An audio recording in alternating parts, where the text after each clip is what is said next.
Good afternoon. My name is Jim Conlan and welcome to the latest episode of our sports show. As you know, we've been previewing and premiering on air all this week our upcoming rugby documentary, Global Rugby Legends, My Life in Rugby. And we're speaking to renowned rugby players from the top Northern Hemisphere nations throughout the decades in France, England, Ireland, Wales, Scotland, Italy, and the Southern Hemisphere, New Zealand, Australia, South Africa, and Argentina. So far, we've spoken to some of the greats of rugby, World Cup winners, World Cup finalists, players that have played in the 90s, the late 80s, in the 20s as well. And this week, it's a special Scottish episode. We're delighted to be joined by one of Scotland's greatest full-backs. He made over 59 appearances for Scotland, scoring 40 points. He's played in the Scottish jersey from 2004 to 2011. His club career included Bristol, Worcester Warriors, Edinburgh and London Wasps as well. The one and only Hugo Southwell. Hugo, coming from Scotland, and obviously you came into England. Actually, you have an English background, but your connections to Scotland, your grandfather was Falkirk. So were you always aware of your Scottish roots growing up in England, in terms of parentage, and were you always a Scottish type family living in England? Yeah, I mean, my grandfather was it definitely made me aware that I had the Scottish roots. I mean, it was he was a true Scotsman. He's his grandfather, or actually his father, actually was chairman of East Stirlingshire Football Club when Alex Ferguson was sort of just making his way as manager when he just started. So there's obviously a very the Scottish roots are through and through there, and he was. I suppose my mum was born up in Falkirk, but then moved down to Sunderland, then to the south, and that's where she met my dad. And I suppose I ended up down in the south of England purely because of my parents marrying down there. But no, I very much knew about my roots, and obviously it led to me playing for Scotland. And obviously, Hugo, you mentioned growing up in England and south of England, and growing up as a child, what was your first love? Was it football? Was the idea to be a professional football player? Was that the main aim, or was it cricket, or was it athletics? When did rugby come to prominence? Was rugby the main number one sport for you growing up, or was it 3 or 4? And as you got older, it became more and more relevant. Yeah, no, I was quite fortunate that I played every. I mean, any ball sport. I was keen to put my put my hand to, and I played a lot of cricket growing up. I would be honest and say that my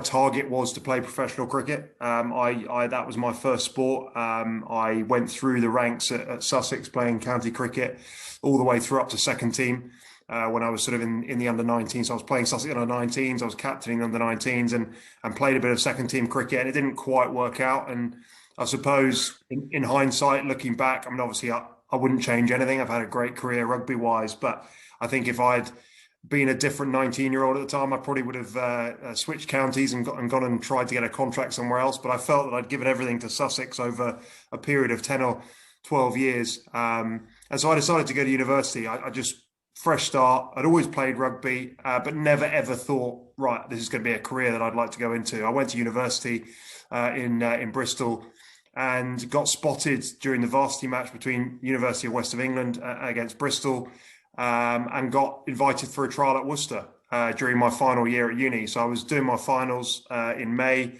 and I was right at the end of the season with Worcester, having some trial games, and the rest is history, as they say. That's where my rugby career started. I got offered a contract at Worcester, and was there for a year, and another guy I think that you've had been speaking to, I ended up playing there with Craig Chalmers, and he said to me, you've got this Scottish qualification, you've got nothing to lose, you've had a year here at Worcester, it's gone okay for you, but why don't you have a crack up in Scotland? So that's where the Scottish side of things started in terms of my quest to play international rugby, and obviously it came around quicker than I would have expected. At the end of my first year, after having left Worcester, I went to Edinburgh. At the end of that first year at Edinburgh, I was on tour in Australia with Scotland.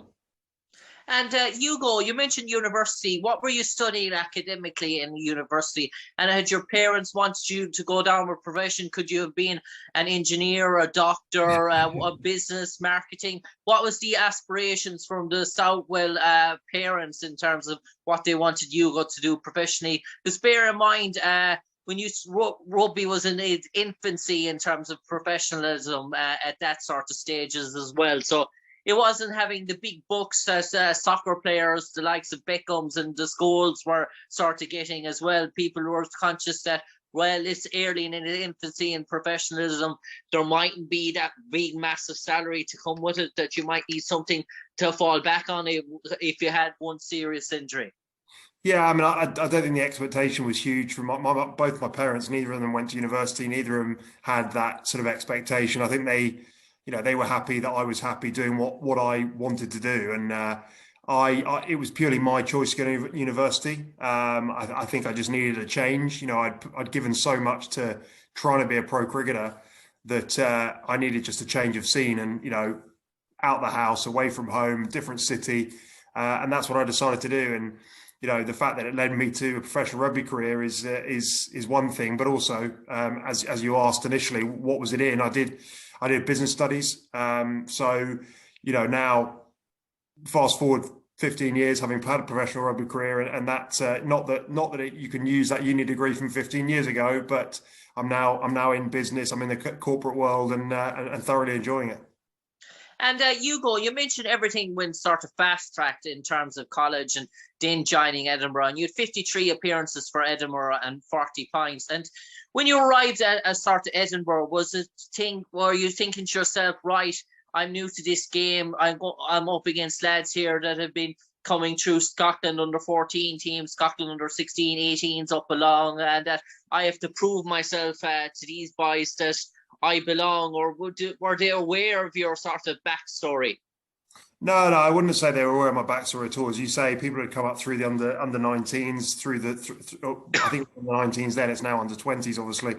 But yeah, there was a lot of initially when I came in, yeah, you definitely had to prove yourself. But I was fortunate enough to have a good first season with Edinburgh, and you sort of earned the respect through the play. I mean, that year for Edinburgh in 2003, we went on a run to the quarterfinals of the Heineken Cup, which was the Heineken Cup then, now the Champions Cup, where we lost to Toulouse. We beat Toulouse in the group stages of the 2003 Heineken Cup, but then lost in the quarterfinals out there.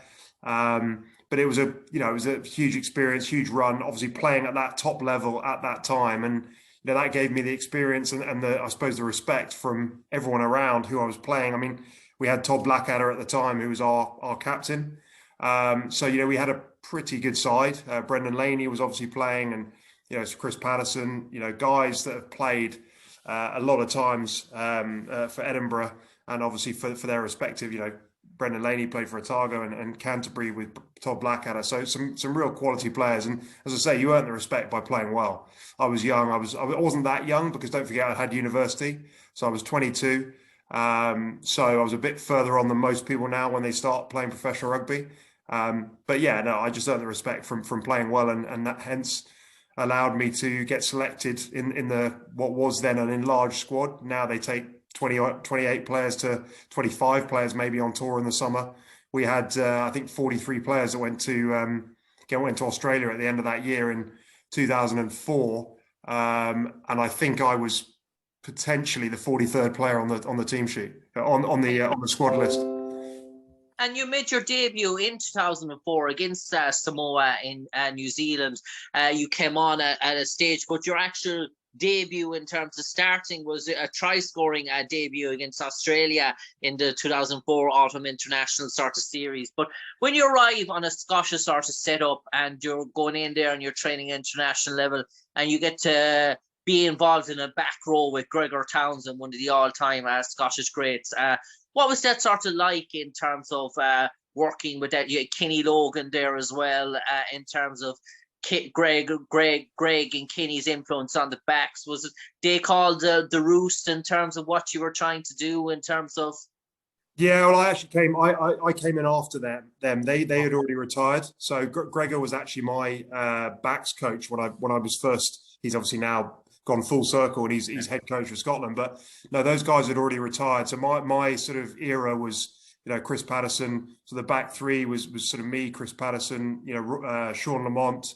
And we had other guys obviously that came in: Rory Lamont, Simon Webster, Simon Daniele, all those guys. So I was sort of the era just after that. But obviously, I know those guys well. I know Kenny well. I know Gregor coached me, so I know him well as well. I saw him the other day actually because I went to the Scotland training session last week.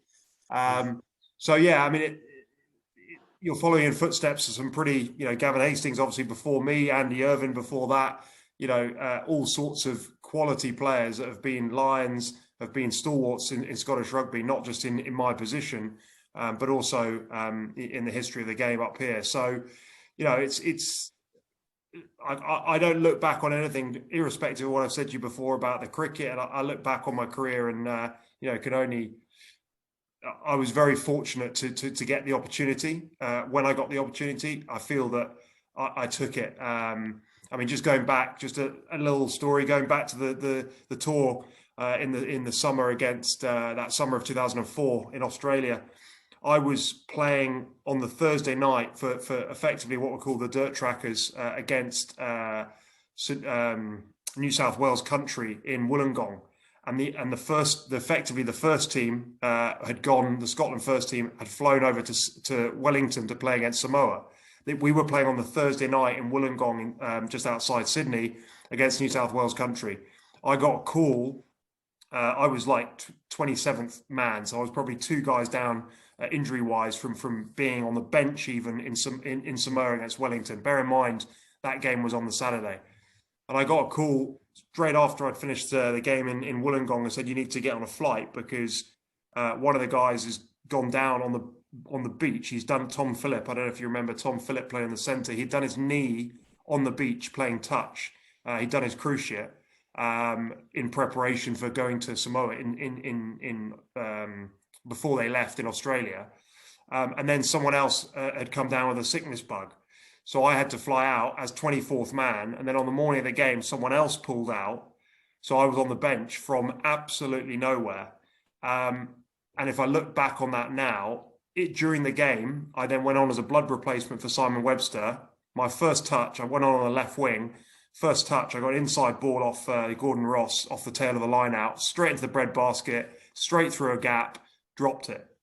And then Simon Webster comes back to the sideline. I look over. I was thinking to myself, that could be my one touch in international rugby. That could be it. They could just be like, anyway, lo and behold, Chris Patterson then fractures his cheekbone during the game with half an hour to go. And I end up coming on for the last half an hour, redeeming myself, playing quite well, and ending up playing the next 59 out of 63 tests in the next 7 years, whether starting or on the bench. So it just shows you that sometimes luck plays a huge part in getting an opportunity. It's then what you do with it.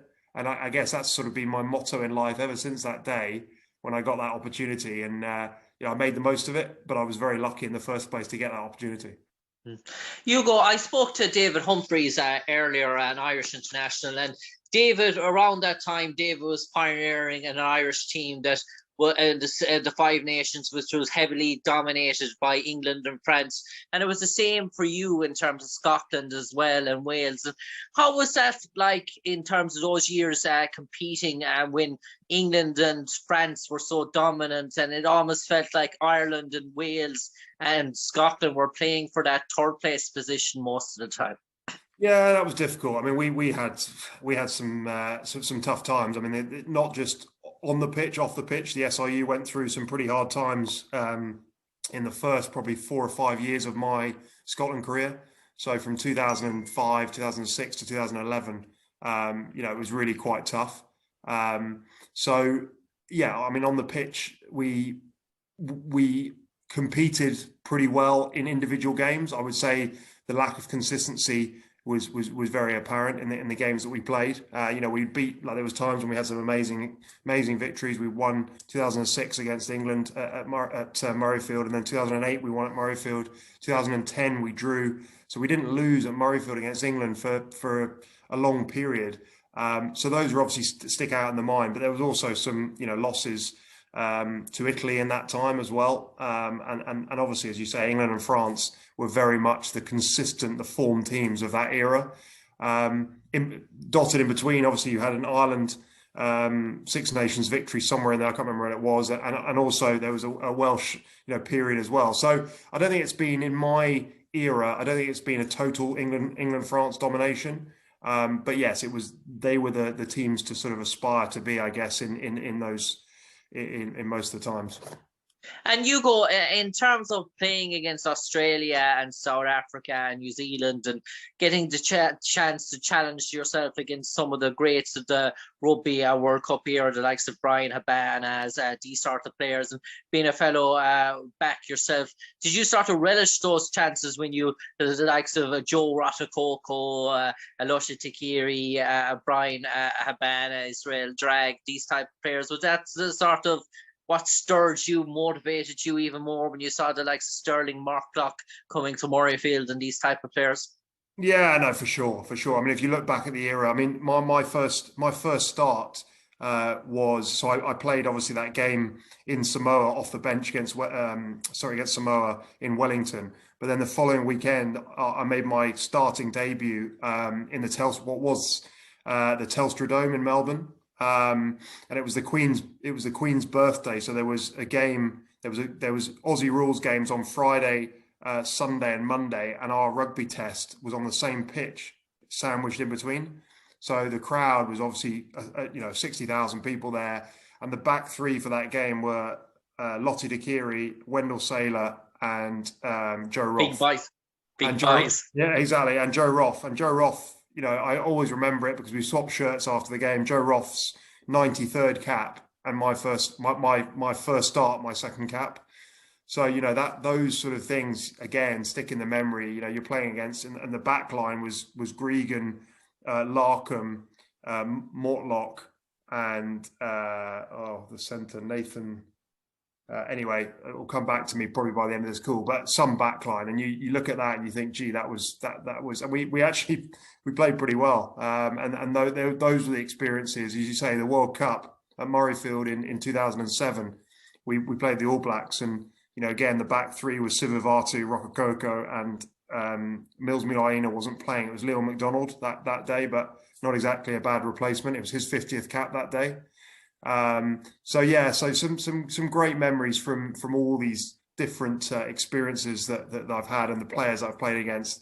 I mean, Brian Habana used to give me nightmares because every time I looked up to make a pass, I just saw someone flying off the wing, just obviously looking for the intercept. And unfortunately, I've been on the wrong end of a few intercepts with Brian Habana. So he gave me nightmares every time I played against him.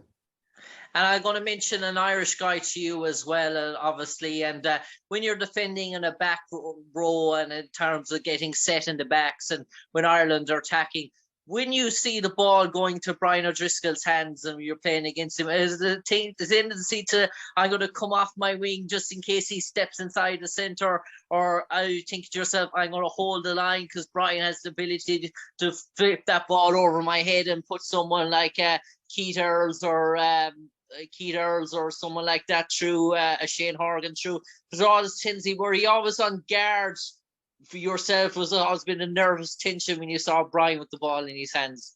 Yeah, I mean, Brian was one of the best attacking outside centres in world rugby at the time, and he really was he made other people make decisions in defence, and that's exactly what you want to do as an attacker. You want to put doubt in the mind of the defenders. But for me, playing fullback as I did, running into his channel. I mean, if you're defending outside centre, most of the time the 15 is running into the outside centre channel, and that for me, I wouldn't say he was not given credit for his defence, but as a defender, I've never ever come up against someone who is so with such a good rugby brain and decision making as to when to make the tackle.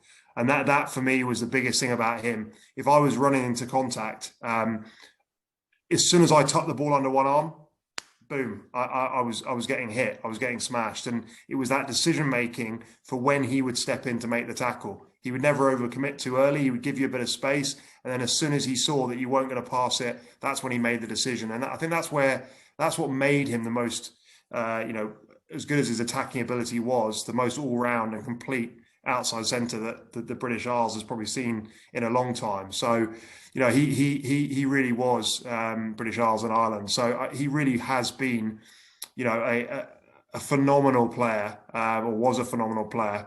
And it was a real pleasure playing against him. He also, unfortunately, this is a classic example that the whole Murrayfield in I don't know when it was, 2009, I think it was 2008-9.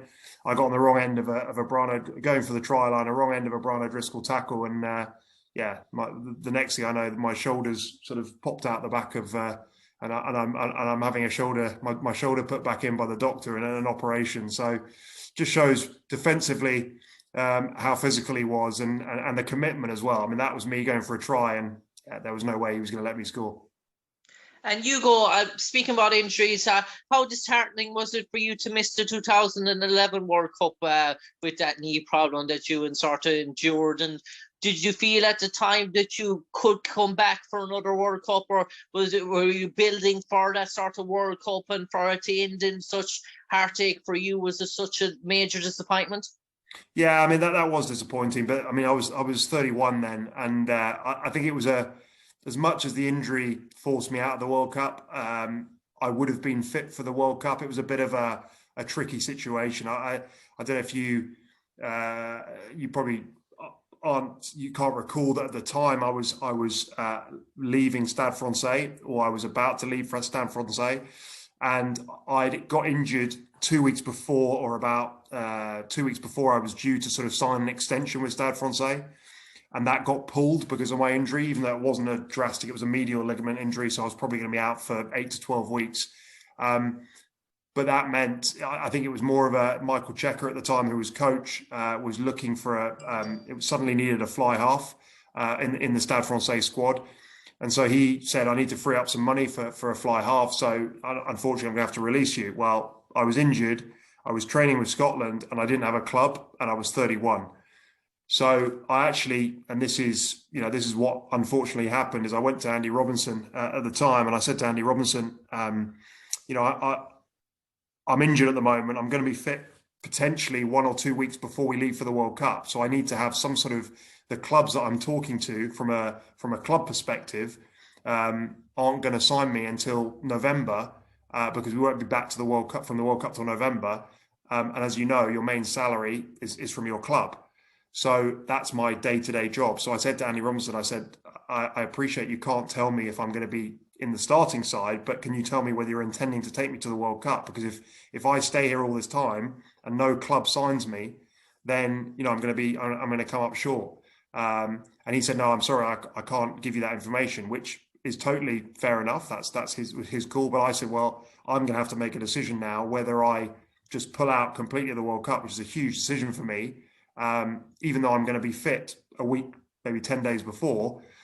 So that's what I decided. I had a young family. I needed obviously to know that I had that contract from, I was speaking at the time to Wasps and the Ospreys, and I decided to sign for Wasps. And obviously the contract then started on July the 1st, which if I hadn't signed would have started on November after the World Cup. And then I couldn't have guaranteed the finances from July to November with a young family.